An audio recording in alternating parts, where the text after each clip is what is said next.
power levels are any indication, then, well, in Avengers Endgame, Thanos is f***ed. Hey everybody, what's going on? Welcome to an all-new Talkin Movies. As always, I am your host, the real Geno Reynolds, and today we're going to be talking about Captain Mar-Vell. Before I begin, I will say these things first. I will be as spoiler-free as possible. I may have to talk about a few things here and there, and I am going to talk about some characters and stuff, but plot-wise and stuff, I'll definitely try to keep things pretty spoiler-free. Also, I will not be addressing the stupidity of the things surrounding this movie.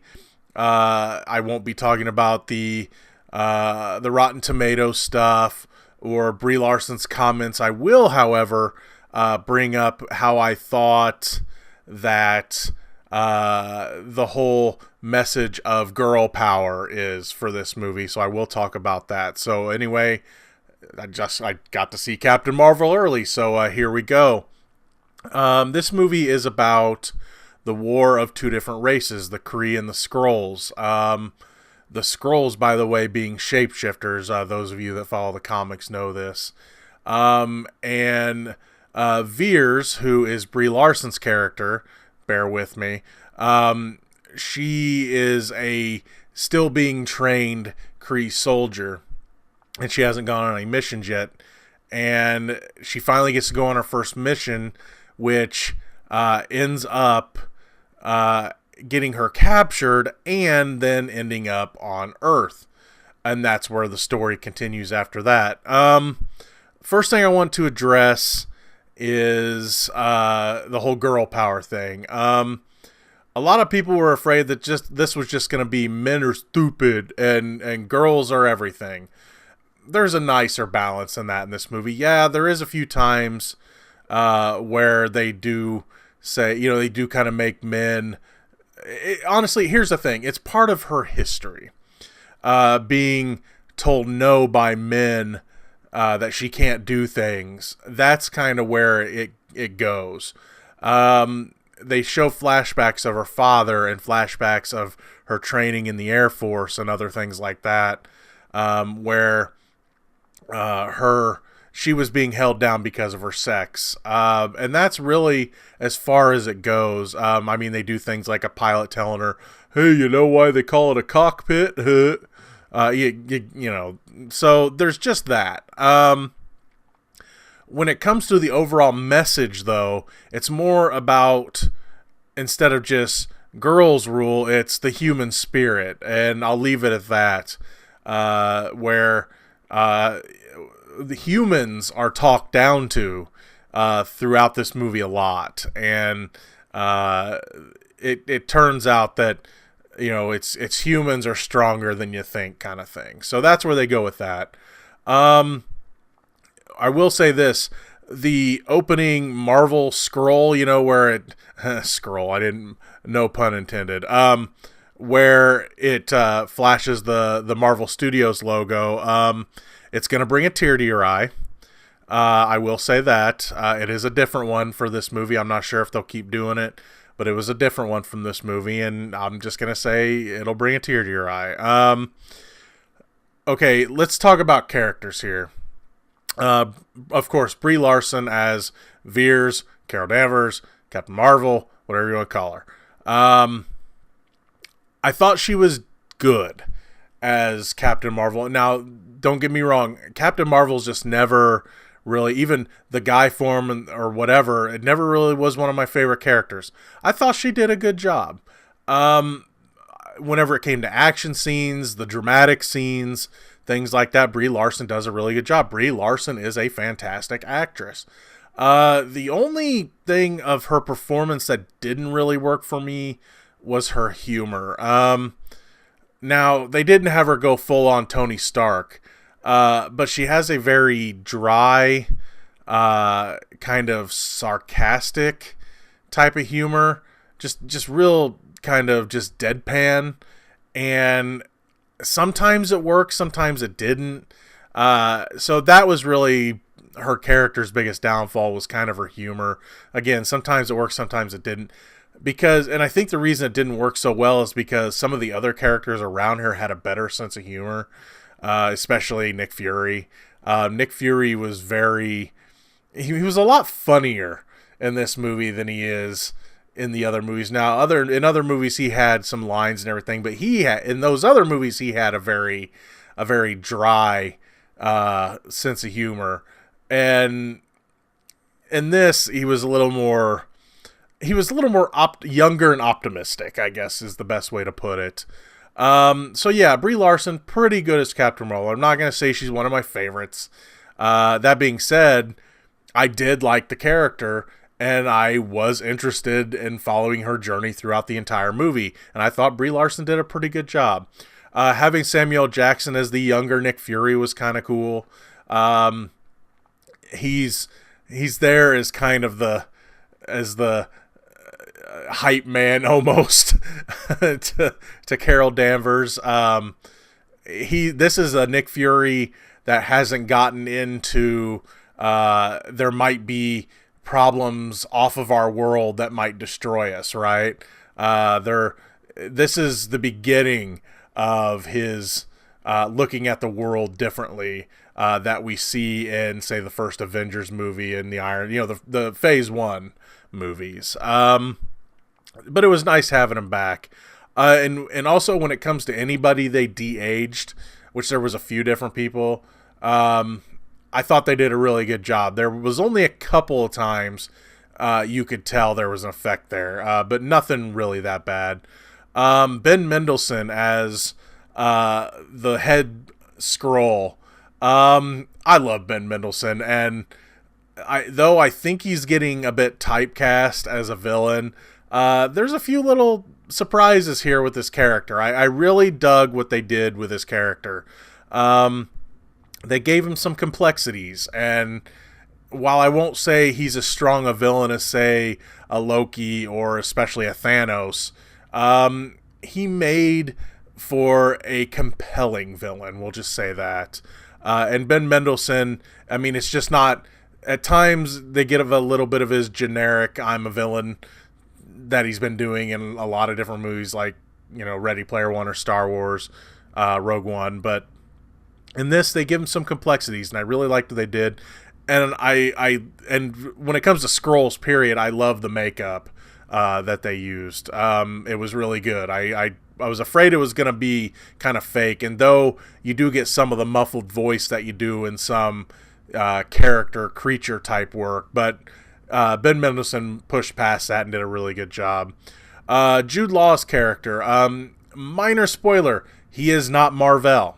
I'll just say that. I will say Mar-Vell is in the movie, but it's not Jude Law. Jude Law is fine in this movie.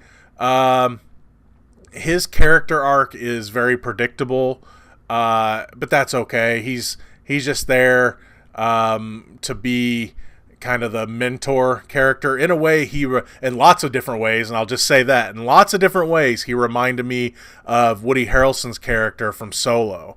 And once you see the movie, you'll understand why I'm saying that. Annette Bening was fine. She's the Supreme Intelligence. That's like the AI leaders of the Kree. She did a pretty good job. It was nice seeing Agent Coulson back. I will say I don't think they used him enough. He better show up in Endgame because, dang it, we need more Coulson in our MCU movies. But I liked what they did with him. They used him about 3 or 4 different important times in the movie, and every time they used him, it was really good. It's just that I would have liked him to been kind of in the group for the whole movie. But his character is a rookie in this, so he's like the brand new S.H.I.E.L.D. agent. So I like what they did with him. Having Korath was kind of cool because, of course, we didn't get a ton of him in Guardians. So having Ronan back was nice. That being said, when it came to Ronan, unless they make another Captain Marvel movie that comes between now and now and Guardians, I mean, we're not going to have him again. I have a feeling, though, the next Captain Marvel movie we have will take, if they make another one, will take place in between this movie and Guardians, so it'll be a past movie, which of course that's going to get really confusing with the MCU. Ronan he was just there kind of here and there. In a way, I mean, he pops up a lot in holograms, so in a way he kind of felt like, the Emperor in Star Wars or something. Let's see. There was other characters that were fine. One character that everyone's going to love, and I have to address this. People were saying this, that I read some comments about. Why is the cat getting its own poster? Goose, the cat. I'm just going to say this. I don't want to say anything, but Goose is going to be, I think, a lot of people's favorite character. Because, and yes, I know I'm talking about a cat here, and no, he's not a Skrull shapeshifter or anything like that. He's a cat, but I think just what they do with this cat is cool. I really dug it, and I think a lot of people are gonna like it. When it comes to the Stan Lee cameo, because yes, there is one. It's very. First of all, I loved it. It's very meta. It's very 90s meta, and I think that people are really going to enjoy it, because it's like, yeah, that makes a lot of sense. When you see it, it's like, that's funny. It's the 90s, and that makes sense. I will tell people this. You should probably brush up on Guardians, the first one anyway, at least to get a feel for Ronan and Korath again, to know, who they are, especially Ronan. It probably wouldn't hurt. Of course, again, this is pre-Guardians, but it's just nice to, to having a member, to remember those characters, just so since they don't use them a ton. Korath does get a lot more screen time than Ronan does. But it wouldn't hurt to brush up on that. Overall, the movie's story there's some predictability to it, where you're like, yeah, I kind of saw that coming. Then there's a few things where you're like, that's a nice little twist here and there. Some questions that are answered are people were wondering, do you find out how how Nick Fury loses his eye? Yes, you find that out. You find out a few different things that I don't want to spoil, that link up to other movies in the MCU. So yeah, it's overall, the action of this movie is good. The effects are good. The fight scenes, especially, there's a pretty cool fight scene near the end of the movie. You see part of it in the trailer, where Captain Marvel's flying around. But there's some stuff before that that's really good. But yeah, overall, this movie, while a little predictable, I had a good time watching it. I thought the action was good. The humor, hit and miss when it comes to Brie Larson's character. But, you have Nick Fury there to kind of be the more humorous one of the film. And when Coulson is there, he's pretty funny as well.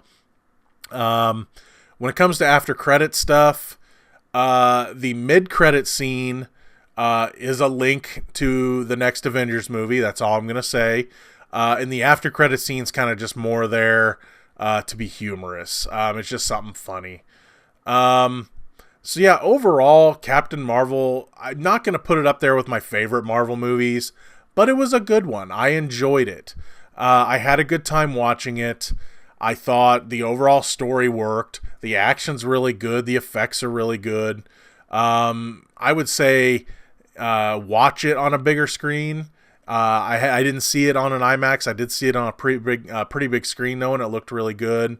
So yeah, overall it's a good movie, and it's definitely it definitely links to a few different things in the MCU, and it's like, oh, so that's where that, or that's why that happened, or that's where that came from, and things like that. So again, it's a nice, somewhat set up film for Endgame. I'm still more excited about Endgame, but I will say that Captain Marvel is a pretty good movie. I had a good time. It's not one I'm going to watch all the time, but it's a pretty good movie, and I had a good time watching it.